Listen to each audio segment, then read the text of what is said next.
निगरानी विभाग ने प्रेस कॉन्फ्रेंस कर बताया कि इस साल 10 महीनों में 13 प्राथमिकी दर्ज की गई है। भ्रष्ट सरकारी कर्मियों पर शिकंजा है। घर की तलाशी के दौरान 3,18,000 कैश, 5,88,321 रुपए मूल्य की ज्वेलरी बरामद किए गए। 13 केसों में जांच के दौरान निगरानी ने 15,75,54,285 रुपए की अवैध संपत्ति जब्त करने की प्रक्रिया शुरू हुई। विभाग ने 21 मामलों में आरोप पत्र विशेष न्यायालय निगरानी में समर्पित किया है। पद का दुरुपयोग कर भ्रष्टाचार करने वाले 15 लोक सेवकों को सजा दिलाई गई है। निगरानी का डंडा नियोजित शिक्षकों पर भी चला है। शैक्षणिक प्रमाण पत्रों की जांच के बाद गलत प्रमाण पत्र देने वाले 94 नियोजित शिक्षकों के खिलाफ 94 कांड दर्ज कराए गए हैं। विशेष निगरानी इकाई ने भी इस साल 6 केस दर्ज किए हैं। अपनी स्थापना के बाद से अब तक विशेष निगरानी इकाई ने 52 केस दर्ज किए हैं। 26 कांडों में अभियोग पत्र दाखिल किया गया है। अभी तक 12 कांडों में अचल संपत्ति जब्त की गई है। सभी विभागों के मुख्य निगरानी पदाधिकारियों के साथ 30 सितंबर को बैठक हुई थी। उनको निर्देश दिए गए हैं। सभी विभागों में उनको जो कार्य करने हैं उसके बारे में उनको बताया गया है। उनका कार्य मूलतः इस प्रकार है कि सबसे पहला तो प्रयास होना चाहिए कि जितनी भी योजनाएं हैं उनमें पारदर्शिता रखी जाए, उनके गाइडलाइंस बिल्कुल क्लियर हों और जहां तक संभव हो तो जो बेनिफिशियरी है उसको सारी जानकारी बिल्कुल लगातार प्राप्त होती रहे।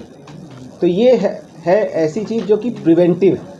ये अगर आप करते हैं तो बाद में कुछ कदाचार की संभावना ही कम हो जाती है। जैसे मैं बहुत सारे उदाहरण दे सकता हूँ। जैसे अब बैंक खातों में अगर हम सीधे पैसे ट्रांसफ़र करने लगे तो पहले जहाँ पैसे के डिस्ट्रीब्यूशन में कुछ कदाचार की शिकायतें मिलती थी वो शिकायतें बंद हो गई। सिस्टम क्रिएशन बहुत मदद करता है। मैं एक और उदाहरण इसमें देना चाहूँगा। आप सब अवगत हैं, right to public services act Bihar सरकार ने लागू किया और उसके बाद से कम मैं ये कह सकता हूँ कि मैं 1 साल से ज़्यादा से निगरानी विभाग में हूँ, पर कोई प्रमाण पत्र समय पे निर्गत नहीं हो रहा है। जाति प्रमाण पत्र, आय प्रमाण पत्र, इसको लेकर मेरे पास शिकायत नहीं आ रही। इसका मतलब है कि अब लोग जानते हैं कि सिस्टम ऐसा बन गया है कि वो अप्लाई करेंगे, मैक्सिमम 21 दिन के अंदर अंदर उनको सेवाएं मिल जाएंगी। तो ये जो विभागों के मुख्य निगरानी पदाधिकारी हैं उनको भी बताया गया है, विभागों से भी ये अनुरोध किया गया है और विभाग इस दिशा में काम कर रहे हैं कि प्रक्रियात्मक परिवर्तन आ जाए, सिस्टेमिक चेंजेज आ जाए ताकि ये बेहतर से बेहतर हो सके। दूसरा है कि जितनी योजनाएं चल रही हैं उनकी सैंपल के तौर पर जांच होती रहनी चाहिए और वो जांच इस उद्देश्य से होनी चाहिए कि उन पर्टिकुलर योजनाओं में जो खामियां हैं उसको हम दूर करें, उसमें अगर कोई कार्रवाई की आवश्यकता है तो कार्रवाई करें और साथ ही साथ में हम ये समझें कि आखिर ऐसा हो क्यों रहा है और हम क्या परिवर्तन कर सकते हैं जिससे कि अन्य योजनाओं में भी ये त्रुटियां ना आएँ। तो ये दूसरा प्रयास है जो उन्हें करना है। और तीसरा, जहाँ पर भी जितनी शिकायतें मिलती हैं या परिवाद मिलते हैं तो उनकी जांच करानी है। ये मुख्य काम है। एक और महत्वपूर्ण काम है मुख्य निगरानी पदाधिकारियों का, विभिन्न मामलों में जहाँ पर निगरानी अन्वेषण ब्यूरो या विशेष निगरानी इकाई द्वारा कांड दर्ज किए जाते हैं उनमें लोक सेवकों के विरुद्ध केस चलाने से पहले प्रोसिक्यूशन सैंक्शन लेना पड़ता है, अभियोजन स्वीकृति लेनी पड़ती है। तो अभियोजन स्वीकृति जिस भी विभाग से संबंधित है वो विभाग देता है।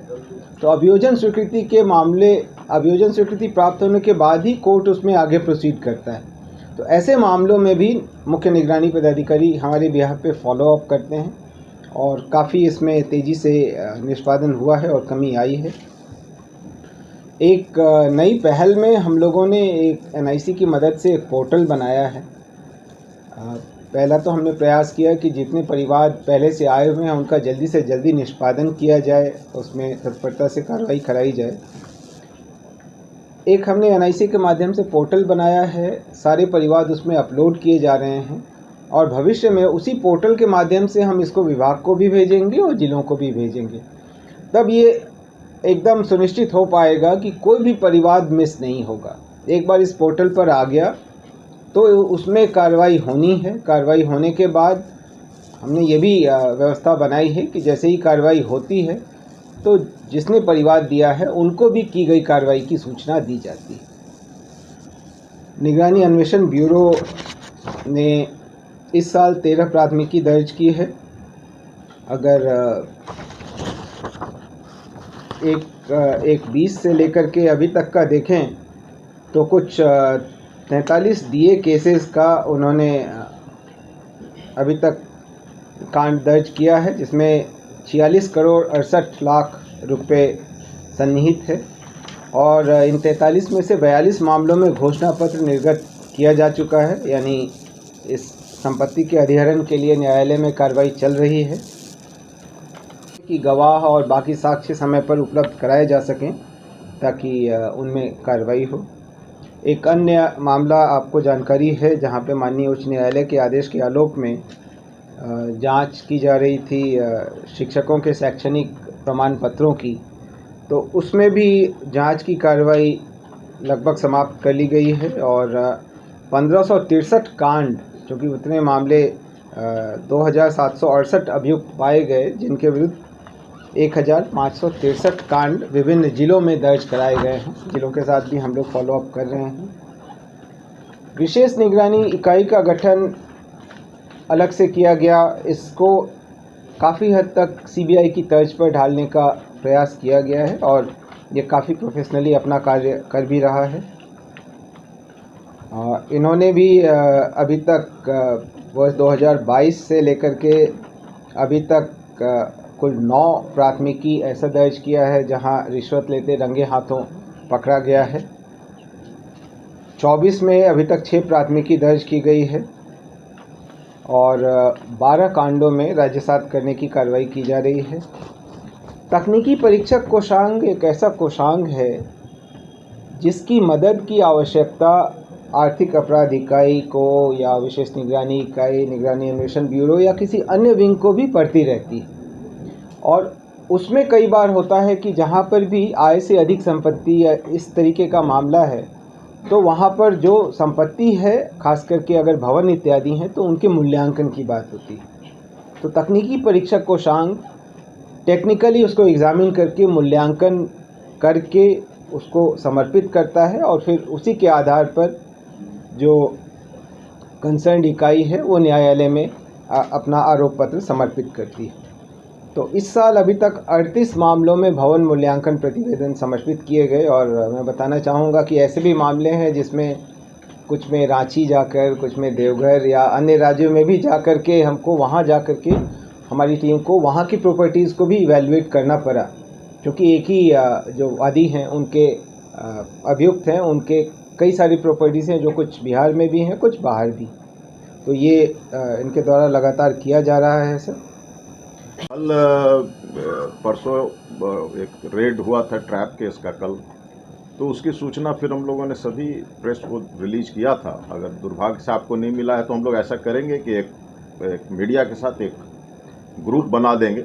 आमतौर पे हम लोग रूटीन में कोई चीज़ नहीं बताते हैं, लेकिन जहाँ सर आपसे चूँकि हमने 2 बार 3 बार आपसे मिलने की कोशिश की, समझो कि हमारी मुलाकात नहीं हो पाई। एक आग्रह यही था सर कि चूँकि आज की तारीख में सब चीज़ें ऑनलाइन हो गई हैं, अगर आप एक व्हाट्सएप ग्रुप भी बना देते हैं, वो बेहतर सुझाव है, वो कर देंगे। देखिए अगर सर संभव, अगर हमको आज ही मिल जाएगा जो हर एक मीडिया जो हैं उनके एक एक प्रतिनिधि का नाम, और नहीं तो फिर नॉर्मली हम लोग जोड़ देते जाएंगे, या अगर मिल जाएगा तो हर एक सिग्नेचर कराएगा उसमें सबका फ़ोन नंबर, बहुत धन्यवाद, ये कर दिया जाएगा। Thank you sir. एसबीयू में अभी तक 12 कांडों में